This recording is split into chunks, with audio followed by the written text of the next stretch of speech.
Clint Eastwood, le sable, la chaleur, l'eau qui manque à l'appel, des accords simples à la guitare et un bon gros Colt 1851 Navy à la ceinture. Voilà ce qui faisait de Le Bon, la Brute et Le Truand l'un des grands westerns de son époque.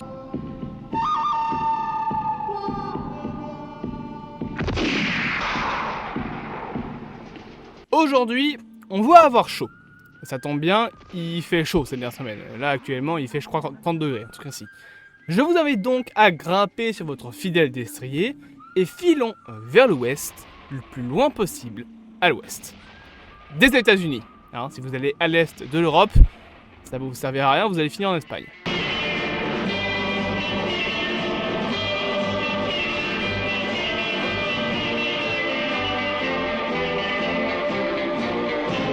Le western, c'est un genre qui a un peu disparu de nos jours.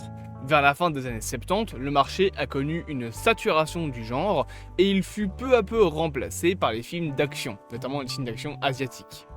La raison est toute simple, le western convenait à une certaine époque et était conçu pour cette époque. Les films d'action, eux, sont plus contemporains, surtout les films d'action asiatiques et les films d'action américains comme on a aujourd'hui, et convenaient donc plus à l'époque dans laquelle ils sont sortis.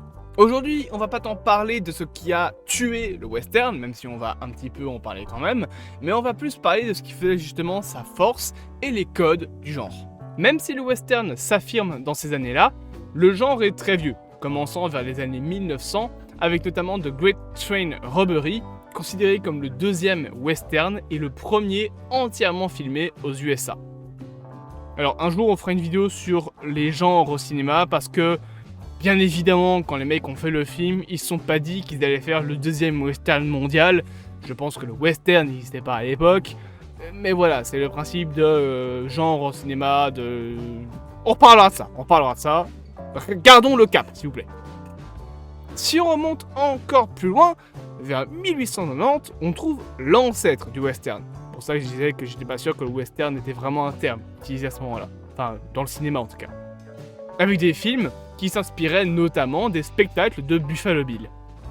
Le western explose dans les années 40 avec l'arrivée de la télévision, où les séries télé de type western ont explosé et ont ramené beaucoup d'audience. Voilà, ça, c'était l'origine du western qu'on vient de poser. Mais du coup, c'est quoi concrètement les codes du genre du western ? Le western est un exemple de plusieurs gros trucs du cinéma, plusieurs grosses choses qu'on a dans un film. Et la première chose, c'est notamment l'attention. Et pour ça, Sergio Leone en est le maître. Sergio Leone est un dieu du western, avec notamment sa trilogie du dollar. Dans Pour une poignée de dollars et pour quelques dollars de plus et dans Le Bon, la Brute et Le Truand, on retrouve ces fameuses scènes. Un cercle, 3 personnages, la main près du holster, attendant de dégainer le revolver qui s'y cache. Des plans rapprochés, centrés sur les yeux, typiques du personnage. Une longue minute sans musique, juste le regard perçant de tous les acteurs. Les westerns de Sergio Leone sont des exemples de comment le genre du western parvenait à installer une tension. Et je pense que c'est ça le code principal du western. La tension. Ça et la chaleur. Chose qui se voit même encore aujourd'hui, hors du western, puisque plusieurs films ont aujourd'hui recours aux fameux plans rapprochés sur les yeux. D'ailleurs, il y a aussi le fameux plan américain au cinéma, qui est un nom de plan qu'on attribue parce qu'il a été utilisé dans beaucoup de films de western. Le western, c'est aussi un lieu bien particulier, autre code du genre.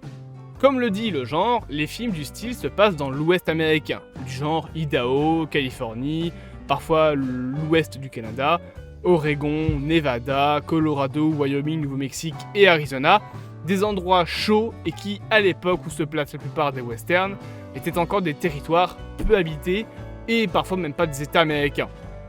La première ville de l'Oregon, par exemple, qui n'est pas un état chaud d'ailleurs, mais bon bref, passons, Astoria, est fondée en 1811, alors que l'état de l'Oregon, lui, n'est officiellement reconnu par l'Union, qui était le nom des États-Unis à l'époque, qu'en 1859. Le western se place donc à une époque de l'Ouest où c'était encore un désert, avec quelques villes qui commençaient à émerger. Pas spécialement un désert chaud et de sable, mais un désert. Il n'y avait rien, quoi. Et c'est ce qui apporte un autre code du western, la solitude. Je connais par exemple pas de western où vous avez des villes blindées. Souvent un western ça va être un cow-boy avec son cheval, son chapeau, son holster avec un flingue dedans, qui rentre dans un saloon avec 4-5 personnes, dans une ville en plein milieu de l'Isère qui s'appelle genre Perfection ou un truc dans le genre, et avec clairement personne, à part 3 femmes et un vieux. Alors, bien évidemment, le western a connu ses sous-genres, comme le western spaghetti, qui n'est pas vraiment un sous-genre, mais qui est plutôt l'appellation qu'on utilise pour les westerns italiens, qui sont la raison pour laquelle le western s'est pété la gueule d'ailleurs. Parce que les westerns italiens, il y en a eu beaucoup trop, ils étaient très peu qualitatifs, t'en avais genre 30 qui sortaient par mois, et qui étaient nuls à chier. Donc c'est ce qui a un peu tué le western. Concernant les thèmes, cette fois-ci, on en a certains qui sont, on va dire, un peu redondants. Comme par exemple, les natifs américains, la chaleur, la justice, les flingues, les femmes en détresse et les cowboys. Voilà, j'ai juste envie de le dire comme ça, c'est marrant. On retrouve par contre 6 archétypes d'histoire dans le western. Les histoires sur l'Union Pacific, c'est une référence au nom d'un train, sont centrées sur des trains, des technologies plus modernes, des télégraphes et des rails. C'est là qu'on va retrouver les films sur des attaques de trains par exemple. On a ensuite les histoires de ranch, centrées sur des propriétaires de ranch, protégeant leurs terres et leurs familles de pillards ou d'acheteurs tentant de les virer. C'est parfois utilisé comme scénario bis dans une histoire à plus grosse ampleur, mais il y a des exemples de films qui utilisent cette histoire-là entièrement dans leur scénario. Souvent c'est des films qui sont plus courts, genre 1h30, parce que c'est pas une histoire que tu peux tirer en longueur, à moins de devenir Rambo. On a ensuite les histoires d'empire, sur la construction d'empires de pétrole par exemple, qui ont donné la création des films sur les empires de la drogue. C'est plus ou moins le même genre d'histoire, un petit bonhomme qui part de rien, construit un empire gigantesque, et ensuite on en voit la chute. Breaking Bad par exemple est pour moi un type de western un peu contemporain. Alors bien évidemment, on est bien d'accord que c'est pas du tout la même tronche que genre Le Bon, la Brute ou le Truand et Django, mais ça respecte un petit peu le genre d'histoire d'empire qu'il y avait avec le western. En plus de ça, Breaking Bad se passe à l'ouest, puisque ça se passe à Albuquerque, au Nouveau-Mexique. Donc c'est un petit peu une évolution, je trouve, du genre du western. Puis on a la tension, on a le calme, typique du western. Donc ouais, Breaking Bad, c'est un petit peu un western contemporain. On a ensuite les histoires de revanche, où le cœur de l'histoire est un personnage se vengeant d'une situation. Il y a un nombre d'exemples, mais énorme de ça. On a le Cavalry contre Indians, dans lequel des colons blancs se battent contre des natifs américains, et j'aime bien préciser ça. Et enfin, 2 autres types d'histoires proches, avec les histoires de hors-la-loi, comme Le Bon, la Brute et le Truand, et les histoires centrées sur des marshals et leurs conflits internes. Un paquet de types d'histoires qui ont été utilisés pour écrire au final une flopée de films avec des trains, des cow-boys et des indiens dans l'ouest américain. Donc, la prochaine fois que quelqu'un vous demande c'est quoi un western, déjà vous saurez lui répondre, et surtout vous aurez vu des westerns entre temps, donc vous pourrez lui répondre. Dans ce monde, il y a 2 types de personnes.